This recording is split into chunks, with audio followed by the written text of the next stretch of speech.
Elena, bună ziua Bună ziua! și bună ziua tuturor! Astăzi ne-am adunat cu Elena pentru a efectua o sesiune de investigație. Ca de obicei, tema este o socotimă interesantă și sper să vă placă. Bine, Elena, oferă corpului tău o poziție cât mai comodă pentru o relaxare cât mai profundă. Inspiră și expiră de câteva ori profund. Acum voi număra de la 1 la 3, iar la 3 primești toată informația legată de cultura, grâul. 1, 2, 3.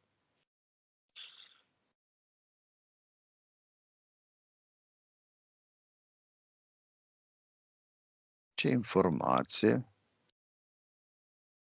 Cereală care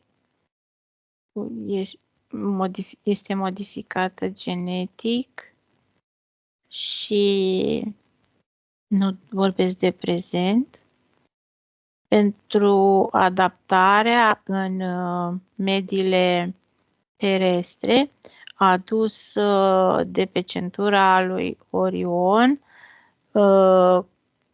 de către vine civilizația care o știm noi a incașilor. De atunci se știe de fapt despre acest lucru, dar de fapt în scrieri nu se știe despre asta. Civilizația incașilor care au trăit în pe Terra, cum să spun, că este când s-a descoperit greul pe Terra, era deja adus. Este o cereală care, cum să spun eu, are un ADN mutaform și adaptabil, că dacă e mutaform e adaptabil.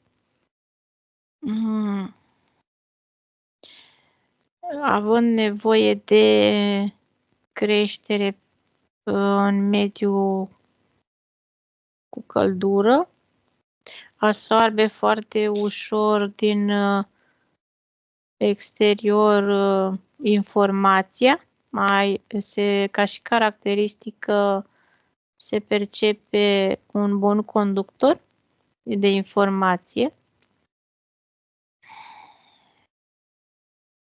Când a fost descoperită pe Terra și după aceea pusă la scară mare în răspândire și apoi modificarea în timp genetică făcute de către rasa reptiloidă, studiindu-i de către mai mult de cei geneticieni, de către insectoizi, studiind ADN-ul acestei cereale, câtă informație se poate transforma, adapta și ce caracteristici are, cum se poate modela.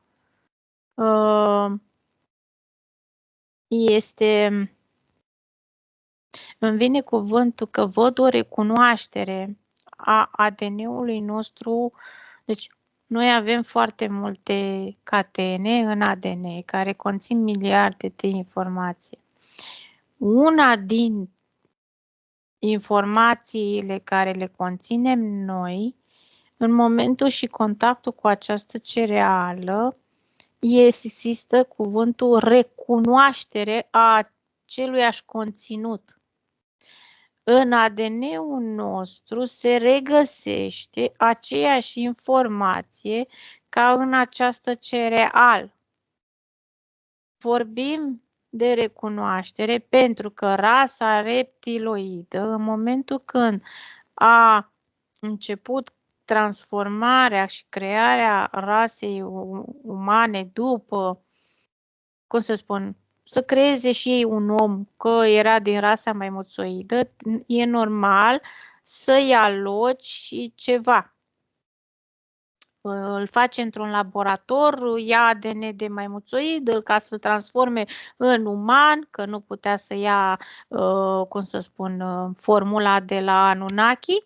Au făcut cu ce aveau la îndemână pe Terra. În lichidul respectiv, când s-a creat ADN-ul respectiv uman, care au vrut ei să-l creeze omul din ADN maimuțoid trecând prin transformări, vorbind de acum multe mii de ani, nu prezentul, lichidul respectiv e necesar să conțină ca lichidul amniotic multe minerale, vitamine, oligoelemente, metale, știi, tot ce conține Terra. De aceea, în Biblie se regăsesc scrierile că umanul este făcut din ce știi, ei spun din pământ, adică din ceea ce se regăsește aici. Cereala respectivă, grâu, în momentul când are acest ADN de mutaform și adaptabilitate, ea preia informația de unde este cultivată, din solul respectiv. Dacă tu te duci și o cultivi pe o altă planetă, ea preia informația din solul respectiv sau oriunde. Este foarte bun conductor informatic. În momentul când s-a descoperit, să spunem, această cereală pe Terra, când au început ei să creeze, din punct de vedere al genezei, noua șarjă de umani, mai modificată mult comparativ cum era omul din Nederland, din maimuțoid, știi? S-a modificat mai mult, adică au avut mai multă cunoaștere. Au luat din ADN-ul acestei cereale și este implementat cu altele în lichidul acela și în ADN-ul acela maimuțoid. De aceea, omul, respectiv prezentul de astăzi, în structura noastră ADN, se regăsește același ADN cu al grâului, identic. În momentul când avem recunoașterea, nu spun că e la toată lumea, depinde, dar acest aliment pentru unii este bază în prezent. Bază pentru că se află în ADN. Este, cum să spun,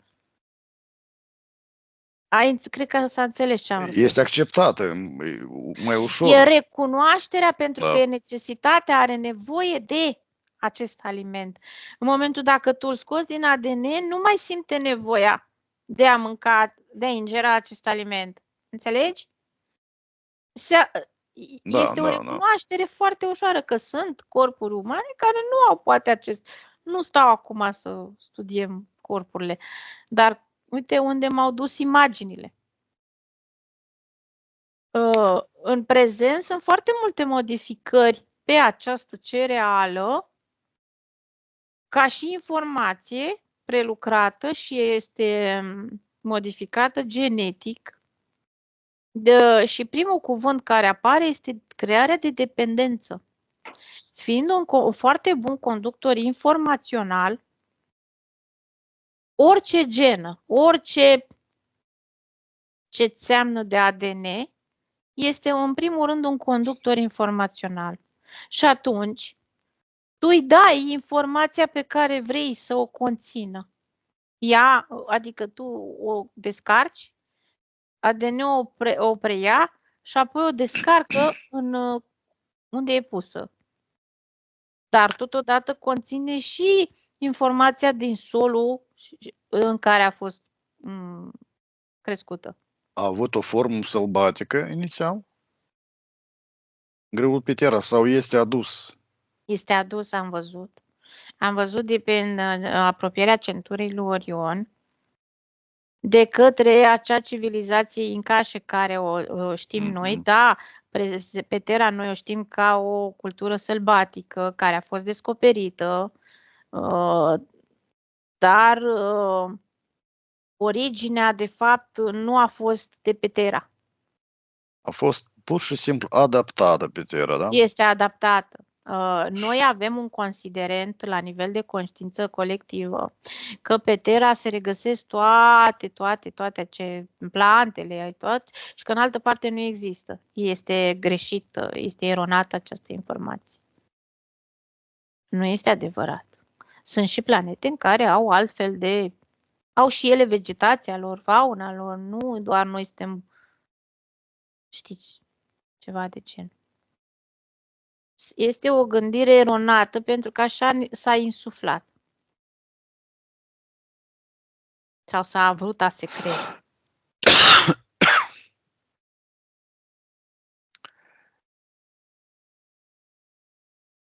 Care a fost scopul modificării genetice a grâului pe Pământ? Singurul aliment de bază care poate fi modificat genetic, și nu numai, mai sunt și altele, dar care are corpul uman, îl acceptă în totalitate, că îl recunoaște deoarece el conține ADN-ul respectiv. Îl recunosc toate ADN-urile umane? Nu, neapărat, nu. Cei care sunt prin încarnări succesive de către rasa reptiloidă, cei care au modificări în laboratoare și este inserat prin anumite metode, nu vorbesc de viața asta, eu vorbesc de altele, metode de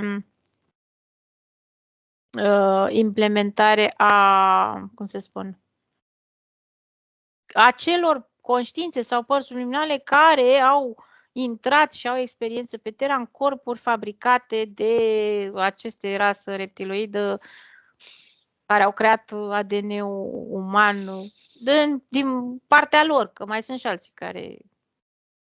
Repet, poate, informația. Deci, rasa reptiloidă a creat un ADN uman din maimuțoid prin diverse hibridări, transformări, ca o replică, ca o copie a ADN-ului de Anunnaki, care au creat omul și l-au adus pe Terra. Aici este un conflict între facțiuni, nu intrăm în detalii. Da. A suferit multe modificări genetice grâul. Da. Este un foarte bun adaptor, se adaptează timpurilor, vremurilor și în prezent modificarea se face chimic, nu se face,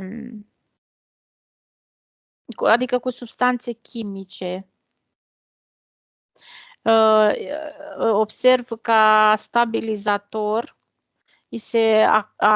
pune un stabilizator, este o componentă chimică, e ca și cum inserezi în cereala respectivă. Când spun stabilizator, se percepe în corpul uman ca un fel de, cum ți-aș spune, un chip sau un implant de stabilizare acolo în tine și nu-l mai scoți, ceva de genul, adică să rămână, să nu poată fi detectat și eliminat. Stabilizator de câmp, îmi percep. Acest stabilizator este o componentă chimică care a fost adăugată în prezentul din anii 80, văd, la ADN-ul grâului ca modificare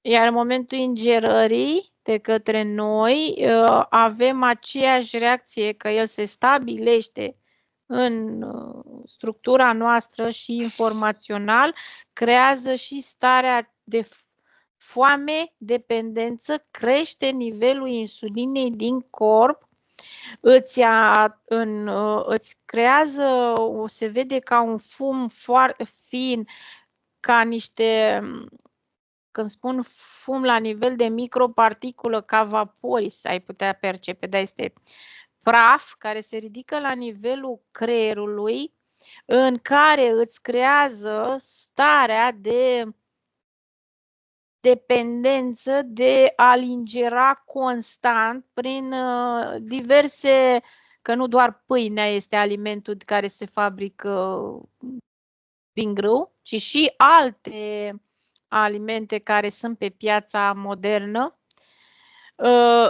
îți obturează foarte puternic starea de conștiință de a nu ieși din ciclul acesta și îmi vine informația de firmă care a băgat stabilizatorul, este WORG, este o firmă de industrie chimică și nu doar farmaceutică, și de componente chimice, care a pus pe piață și stă la baza inserării acestui stabilizator chimic. Efectul advers este că îți creează dependență, îți obturează nivelul de conștiință, crește insulina doar la nivelul pancreasului, ingerându-l, ca totodată în spatele acestui aspect să văd o eroare în care s-a creat subtil, s-a băgat subtil în masa populației cu noua modificare a insulinei, tot ce ține de diabet. Modificarea scriptică la nivelul de analiză a sângelui nu este doar scriptică, este o modificare în sânge care iese, deoarece acest aliment ingerat a adus la modificarea valorilor. Dar s-au modificat, știi, și scriptic baremurile în care să se încadreze de către această firmă. Pentru că tot ea a pus pe piață și, cum se spune, antidotul în ghilimele și observă acele insuline injectabile create sub diverse microfirme care și-au pus ștampila. Hai, sper să nu mă încaiere ăștia acum. Are loc pe parcurs și modificarea careva genetică a genomului uman? Da, fizic? da. Din momentul în care, la baza corpului uman care a fost creat, și tu ca parte subliminală nu știi cine ți-a creat corpul respectiv, știi că e mama și tata, dar nu știi ADN-ul unde a fost modificat acum mii de ani, de către rasa reptiloidă și se regăsește, cum să zic, acest ADN a acestei cereale, că am specificat de atunci, bun, se duce informația în momentul ingerării acestui aliment deja modificat, știe unde se duce, pentru că se duce punctat. Normal că se modifică în lanț.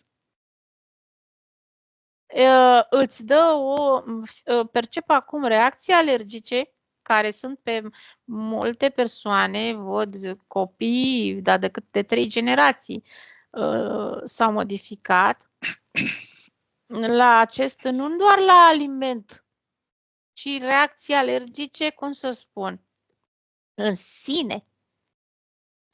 Când s-a modificat în ADN-ul uman, nu este astăzi, este acum, am văzut, nu doar fix în anii 80 să se ia ad literam.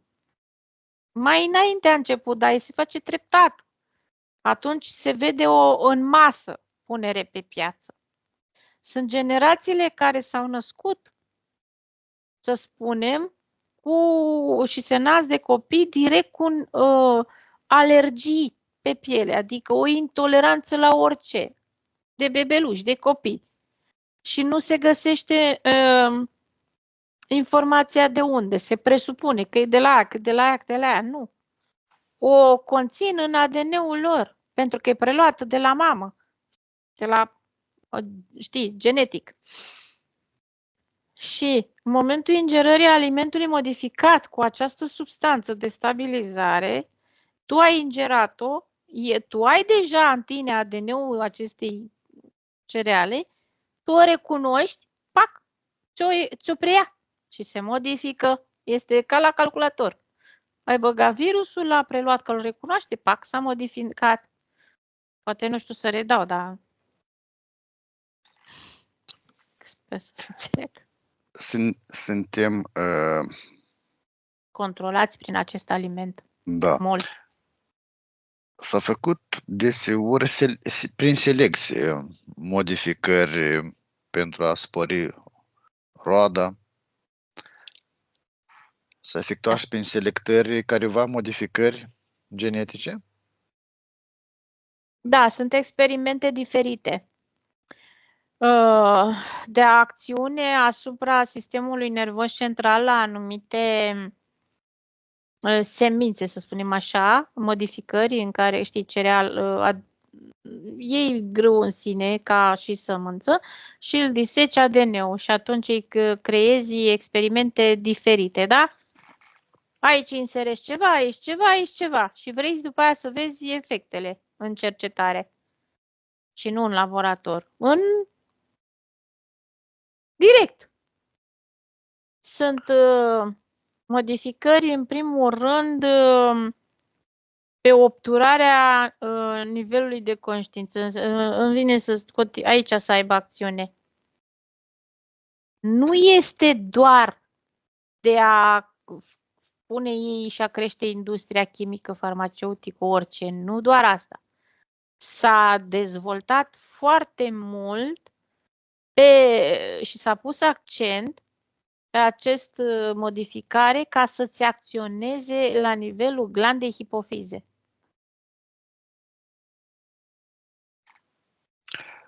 Are loc o conlucrare între cei care modifică genetic și între cei care controlează industria farmaceutică? Da. Sau sunt aceiași Nu. la nivel mai înalt? Cei care controlează industria farmaceutică nu sunt decât microfirme care sunt într-o colaborare cu cei din industria chimică.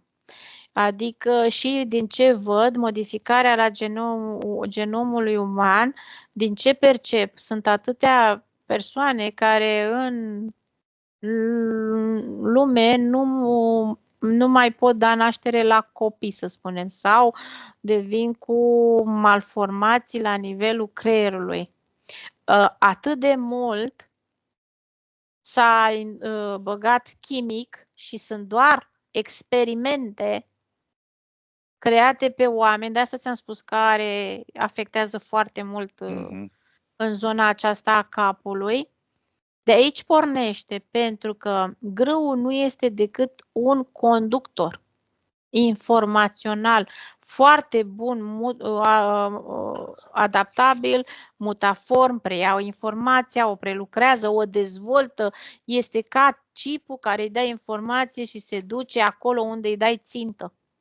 Forma spicului, joacă rolul unui împletitura ADN-ului. Nu, vorbeam de forma spicului care recepționează ușor. Poate recepționa careva programe emise. Nu. Forma spicului, ai văzut, ele sunt bobițele și au țepii ca aceia. o antenă, nu? Nu ca antenă. Este ca orice implant, bug, are nevoie ca și insecta, să se înțepe în ceva, să se prindă.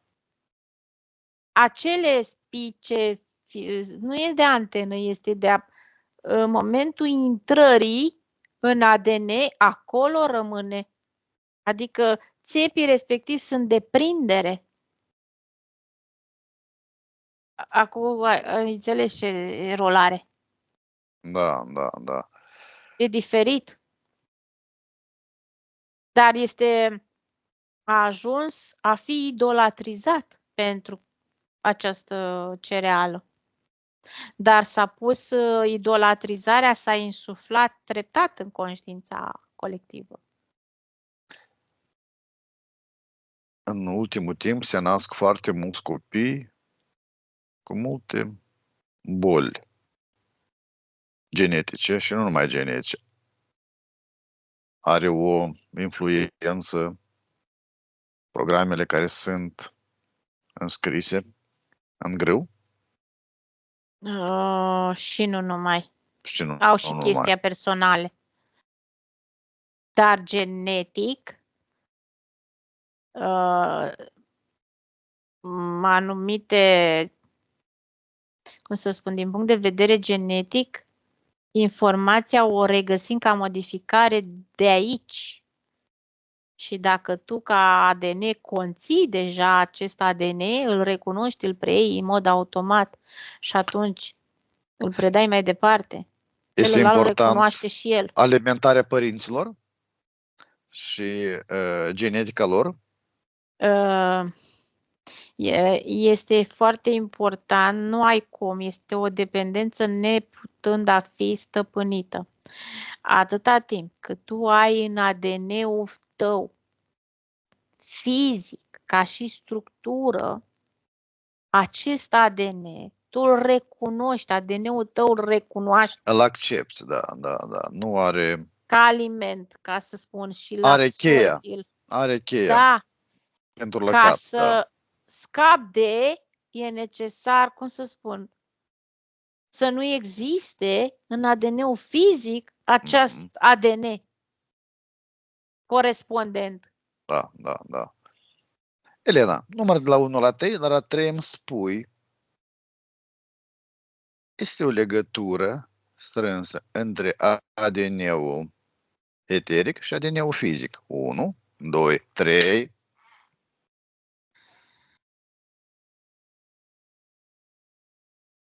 Există, doar că ADN-ul fizic este, cum știm noi, morfologic uman. În ADN-ul energetic regăsim și altfel de informații. Ca să spun,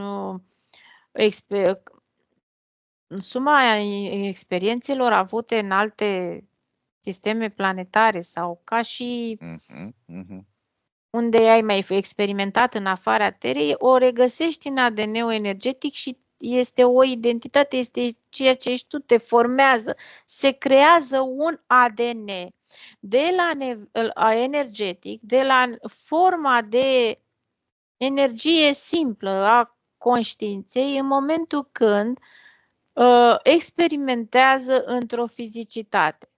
Că experimentează pe o planetă 2, 3, aceea, prima experiență, a doua, este primul ADN, că de la forma de energie nu are ADN. Este doar o energie care noi o știm de conștiință, care sau nu are parte subliminală. Este mai puțin relevant. În momentul când intră într-o fizicitate, și nu vorbim de Terra, atunci se creează un prim ADN energetic. De asta spun, dacă are experimentări pe 3 planete, se regăsește în acele ADN toate, cum să spun, a trăit 5.000 de ani pe o planetă, se mai duce 300 pe alta și regăsim în ADN-ul energetic unde a fost. Așa. Pentru că se formează o structură, da. În momentul în care vine pe Terra, acum răspund, preia și se regăsește și ADN-ul uman. Este în strânsă legătură cu fizicitatea, oriunde te-ai afla. Se downloadează către fizic din energetic, dar și din atâta timp cât ai un corp fizic, ești în strânsă legătură. Dacă n-ai fi pe Terra și ai fi pe Marte și ai avea un corp fizic diferit, ești în strânsă legătură cu fizicul care îl ai. Următoarea întrebare este legată de prima. Dacă influența ADN-ului energetic poate bloca influența programelor care sunt introduse în grâu. Da, mai mare putere, da, devine din energetic. Și da, așa este. De ce s-a lucrat foarte mult pe anihilarea conștiinței? Pentru că ei s-au prins, ca să zic, cei care se ocupă de asta, că în momentul în care te prinzi, să zicem, de schemă, puterea din energetic este mai mare. Și îți poți transforma anumite, adică în momentul când transformi, downloadezi informația din energetic, se duce în fizic. Și atunci fizicul preia, informația este energie, totodată este energie și informație. Și atunci când se preia, începe să se ducă pe fiecare celulă. Celula conține informație. Celula poate fi programată, programabilă a corpului fizic și în general. Și atunci, când se downloadează din energetic în fizic, fiecare căpăcel al celulei se deschide la orice formă de informație, că uite, și pastila are informație, o preia și o prelucrează. Avem atâtea mii de celule în corp. Da, aia este energia care se modifică. Nu se modifică așa, să spunem, în fizic. Pentru că avem celule, avem limfe, avem mitocondrii, avem organe, avem, știi, densitate. Și atunci se modifică mai lent decât am vrea noi, dar se modifică. Elena, în textul care este cunoscut de toți, se spune despre pâinea noastră, cea de toate zilele. Este implementată din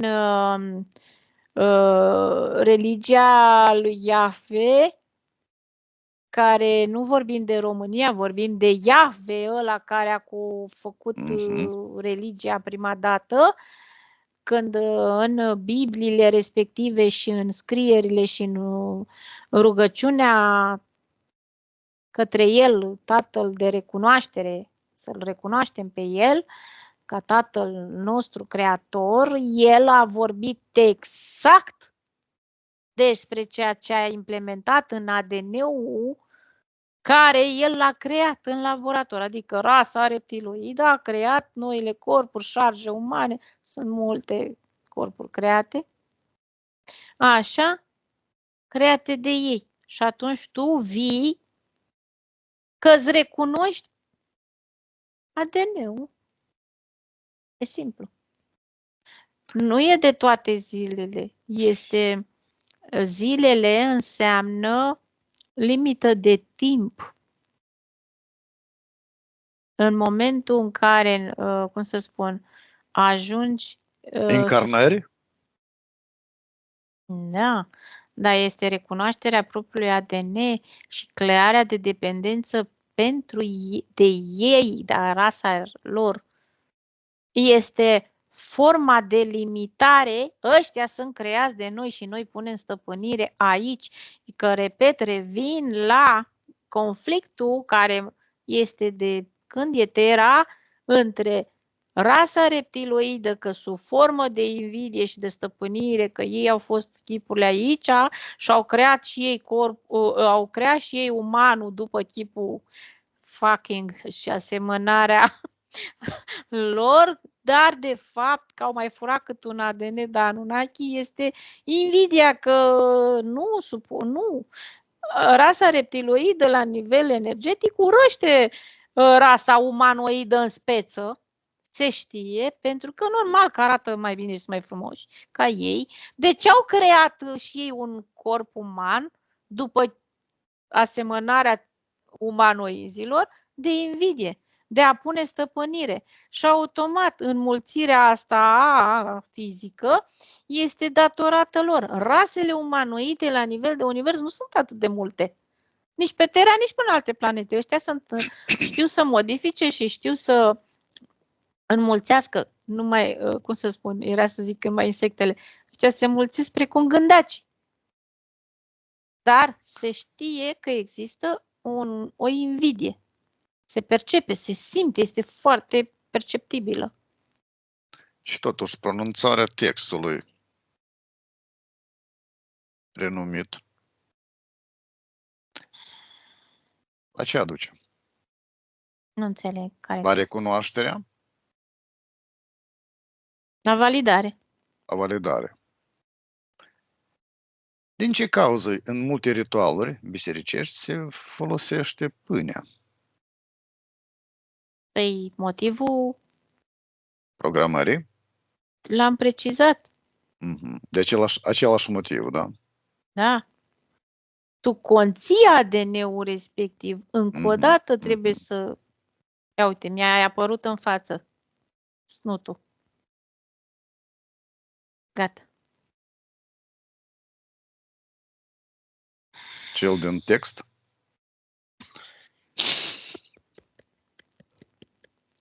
M-am dus eu unde nu trebuie. Da. Gigi Ștrumf. Bine. Elena, în afară de grâu, ce cereale mai sunt cu așa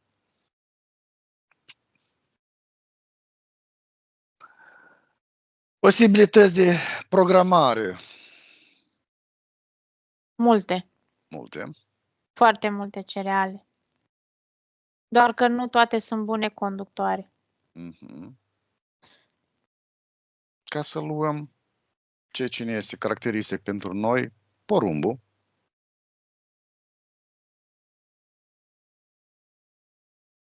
Așa. Ca și grâu este de foarte multe ori Ăsta este modificat adus genetic. îl văd în zona adus de, era să zic de egipteni, este adus de Maisul, tot din America, nu? Anunnaki, porumbul, Petera, ca și tură, ca și aliment. Pur și simplu Dar aliment. nu era modificat. Nu se ingera de către ființele umane. Este... Fii atent, și ei, la rândul lor, l-au adus de pe altă planetă, pot să spun, în care nu era ingerat de către ființele umane, era ca noi ce vedem noi la păsări în prezent, ase, da, a crește, știi, pentru asta era, de fapt, nu de a fi ingerat. Și totuși consumul este mai puțin periculos pentru noi? Astăzi? Da. Nu spun că nu este și el modificat, dar nu are atâta adaptabilitate nu este bun conductor, nu se duce în creier, ca să zic așa. ADN-ul nostru îl acceptă? Modificările lui? Corpul elimină, normal. Deoarece, din cauza ADN-ului greului le elimină. E mai puternic. Să știi că sunt anumite ființe pe Terra, oameni, în care nu mănâncă așa ceva. Nu mănâncă. Nu mănâncă grâu sau nu mănâncă nimic, porumbul? nici pe aia, nici pe aia, și văd triburi. Și au acces la ele, da? Da, dar nu mănâncă. Ce ADN au aceste triburi?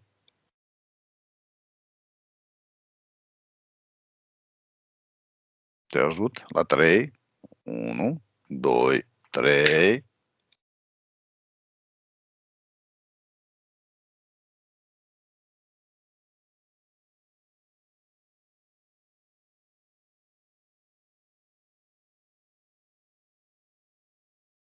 Maimuțoid, unele, dar nu-s modificați. Iar rasa asta nu mănâncă. Este o rasă mai pură, da? Spade spus. Maimuțoidă pură. Își conservă ADN-ul aici. Să știi că sunt pe cale de dispariție, ca să zic. Pigmei sau Nu ce rasă? neapărat, doar că nu, au un ADN mai muțoit, doar că nu ingerează cerealele. Nu. Nu. Bine. Elena, la 3 îmi spui. Da, ai vrut ceva să spui. Am văzut orezul. Mhm. Orezul ar fi un aliment foarte bun, doar că s-a extras din el tot ce e de bază. Îi zici că e gol. Și care orez este mai aproape de baza lui? E acela care Închis? e din cultură, nu că și ăla este informat. Ce e pe piață nu este real, nu este... Tot are ceva de structurat. Se numește orezul dur. Orezul dur. Acela orezul dur care știm noi închis la culoare are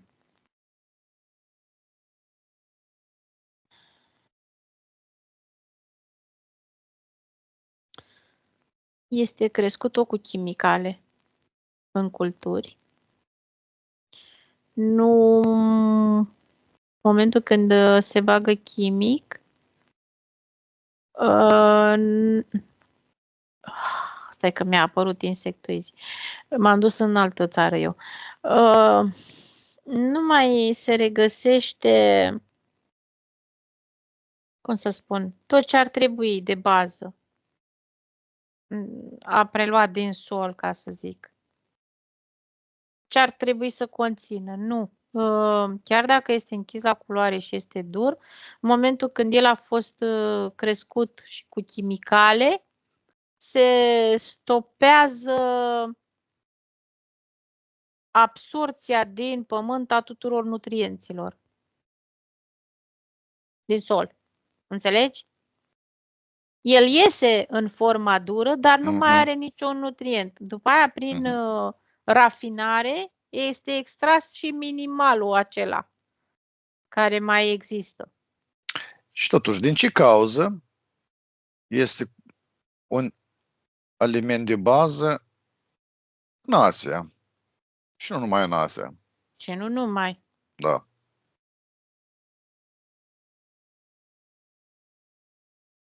Suportă și el modificări?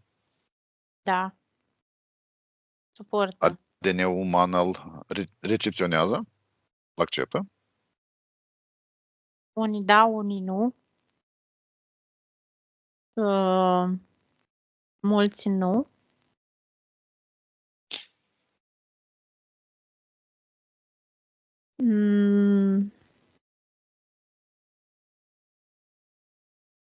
Mulți nu-l recunosc ca și ADN pentru că îmi vine să spun că este străin.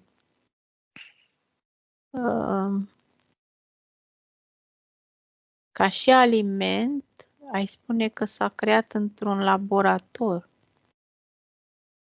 din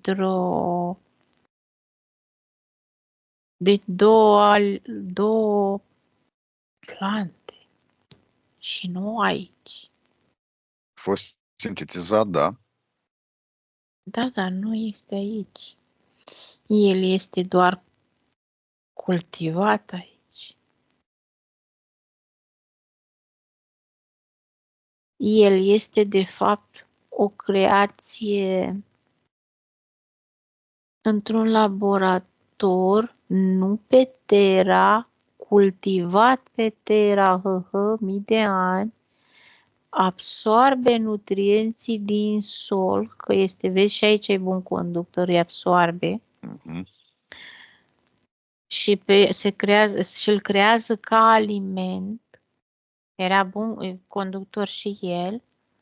Și absorbind, el îi, cum să spun, îi menținea În momentul când intra în contact cu acidul din stomac, știți, acidul vine și desface fiecare vitamină și nutriente Componentele. și se duceau și se le absorbea în sânge. Chiar, cum să spun, bobița respectivă este o creație într-un laborator extern, nu pe Terra. A venit și a fost cultivat pe Terra, deoarece solul a fost cercetat și vorbim de rasa insectoidă în speță, foarte bun pe genetică, că și-am redat că și reptilienii sunt cu ei în... Conlucrare. Așa. A fost cultivat în solul de pe Terra în prima fază de experiment să vadă cât absorbe și ce se absorbe din sol. Depinde și de... normal că la început se absorbeau și alte metale, după aia au fost eliminate, era singurul aliment de bază care în momentul când intra prin ingerare într-un corp uman, aducea tot, adică ia din sol, îl mănânci, îl înghiți și răspândește tot ce ai nevoie. S-a modificat de 1000 de ori, îmi vine să spun de atunci. Nu, par și cum nu mai există. În prezent se întrerupe pentru că mâncăm chiar sintetic, ai spune câteodată. Nu este sintetic, dar dacă am văzut că este creat într-un laborator extern, acum mai pot spune sintetic.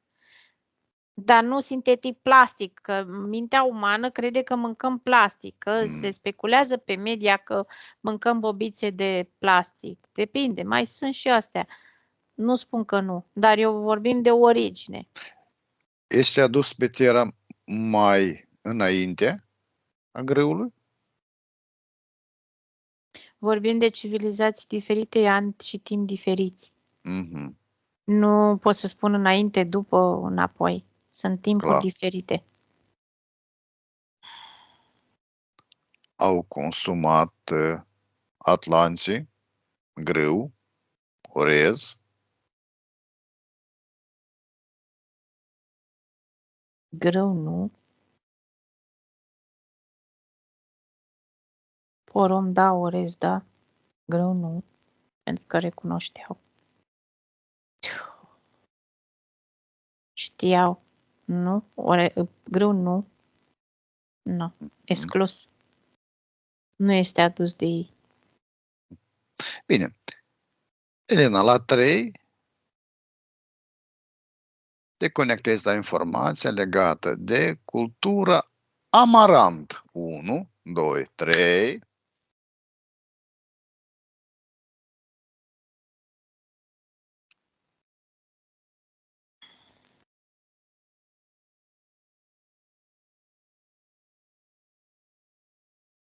Un aliment destul de necunoscut. A găsit o cunoaștere acum de ceva vreme, dar nu era atât de cunoscut, vorbim de Europa.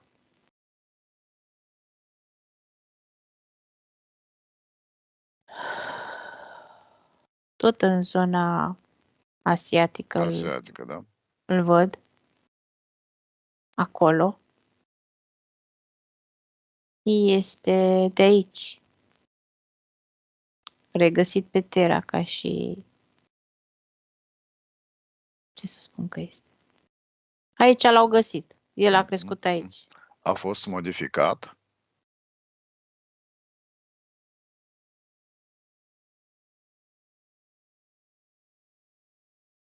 Nu se poate spune modificat, că nu are un ADN. Nu are un ADN. Care este efectul folosirii în alimentare de către om a amarantului? Cu altceva adăugat. Cu altceva.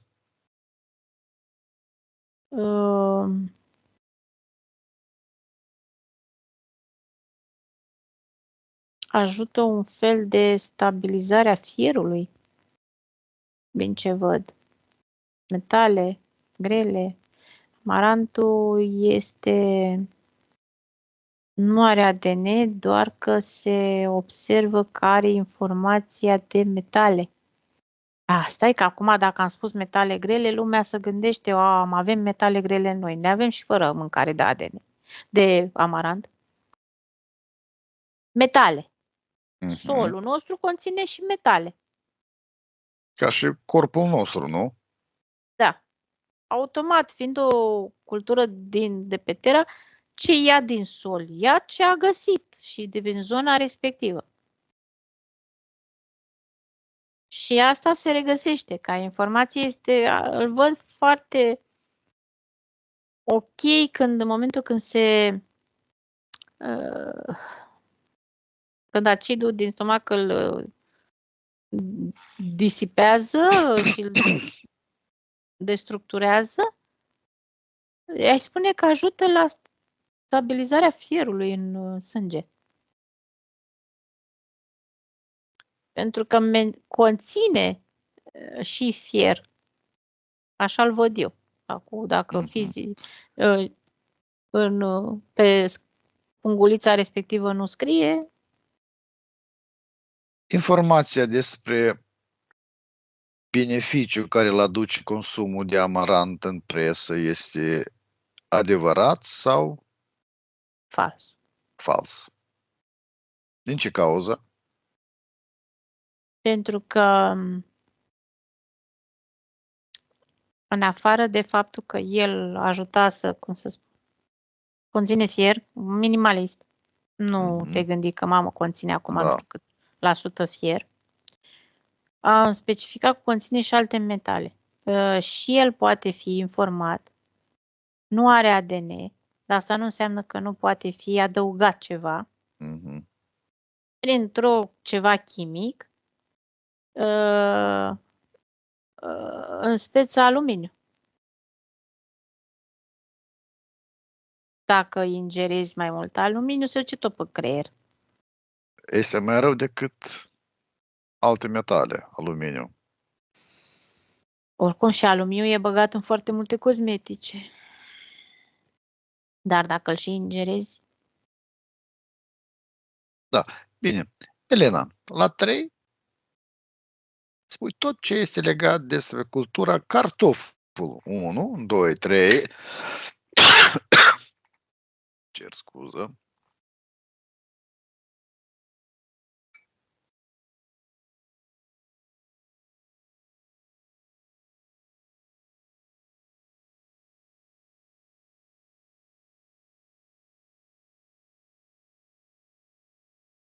Mi-a venit că informația că a fost cultivat și de către sumerieni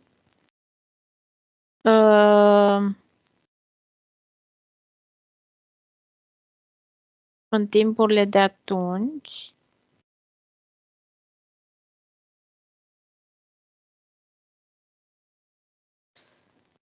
Este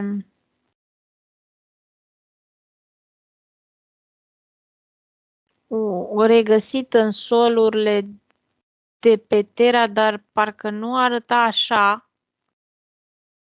cum arată în prezent. Ca și cum zici că i s-a făcut adăugiri. Vorbim de ani, de timpuri. Era mult mai mic și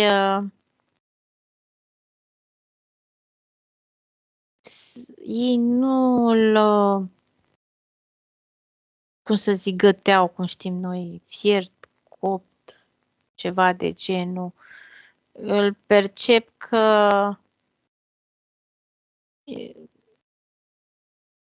ziceai că îl mănânc așa crud, dar nu zilnic, nu cum este în prezent, și mai rar că nu era așa de răspândit și, cum să spun, cu alte ierburi. Ierburile acelea, ai putea spune că era un pic copt, nu fiert. În sensul că îl scoteau din pământ și ziceai că îl bagă, cum știm noi, în ceva, în niște, nu cuptor, dar văd foc, jar, dar nu-l lăsa foarte mult, dar se ingera, se mânca și cru, se mânca și așa și cu ierburi fierte și nu numai, dar nu zilnic, ocazional. În momentul foarte mult când văd că îi durea stomacul, să zicem. Mâncat crud ajuta la, cum să zic, a crea ca o peliculă pe interiorul stomacului sau că amidonul respectiv ajută un pic la neaccentuarea acidului din stomac, dar creează la creier o stare de liniște. Pe ei dureau stomacul când existau nervi, cum știm noi. În momentul când deveneai agitat, era ca medicamentul. Știți, să dea să mănânci chestiile astea, că te durea stomacul de la nervi. Se pare că se regăsește informația și în prezent. În prezent este foarte mult modificat în sensul de dezvoltat, injectat, chimicalizat. El nu era așa de mare, era mult mai mic și avea o culoare sub coajă mult mai galbenă și era dulce dacă îl mâncai, știi? Din ce cauză a devenit și el unul din culturile cele mai importante care se cultivă pe Terra? Creează starea de sațietate pe moment. A devenit deoarece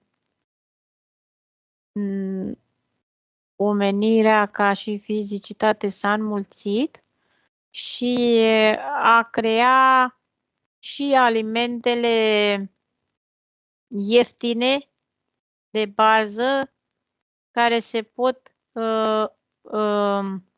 cum să spun, industrializa și cultiva la scară mare. Nu toate este ele ca și ADN-uri, ca să spun așa, cartoful recunoaște orice sol. Bine, nu poate fi cultivat în pământe, da, la bază undeva îl poți cultiva. Unde depinde de sol, da? Nu poți cultiva în stâncă, îl cultivi într-un pământ mai. Cartoful recunoaște orice sol și are o răspândire deoarece poate fi cultivat în orice sol. Comparativ cu grâul, nu. Cu orezul, pardon. Nu poate fi cultivat pe orice sol. Și nici grâul nu poate fi cultivat în țările nordice. Cartoful, da. Este și cartoful, într-un fel sau altul, modificat genetic pentru careva programări? Este chimicalizat din ce se observă. Nu neapărat programat. Chimicalizat din cauza industriei. Influența negativă e doar prin chimicalizare, da? Nu, da, și nu poți, în momentul când este chimicalizat, tot ce ar conține și el nu se dezvoltă, nu se downloadează în corpul fizic. Nu absorb nimic din el. Doar creează senzația de sațietate, că așa este el ca aliment și atât. Dar chimicul îi anihilează ce ar fi avut el ca valori.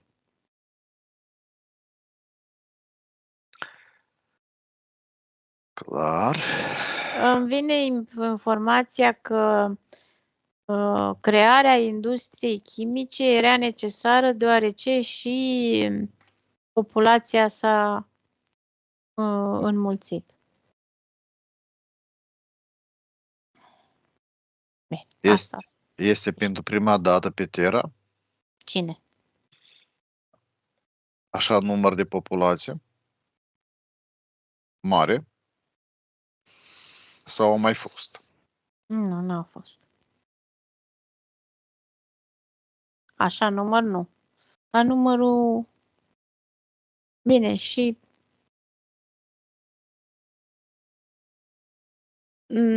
rasa reptiloidă nu au stop la ceva, știi, că expresia te mulți ca gândaci, ăștia sunt ei, oricum se mulțesc, știi, ca idee. Comparativ cu rasele umanoide. Dacă pe Terra n-ar fi fost rasa reptiloidă, Draco și alte insectoide, n-ar fi atâta populație. Dacă ar fi fost doar din primele rase care au, să spunem, doar ar fi locuit doar rase umanoide, nu n-ar fi existat. Zici că dețin cheia succesului la înmulțire. Scuzați. Sunt multe rase în avatare umane. Se poate spus, da?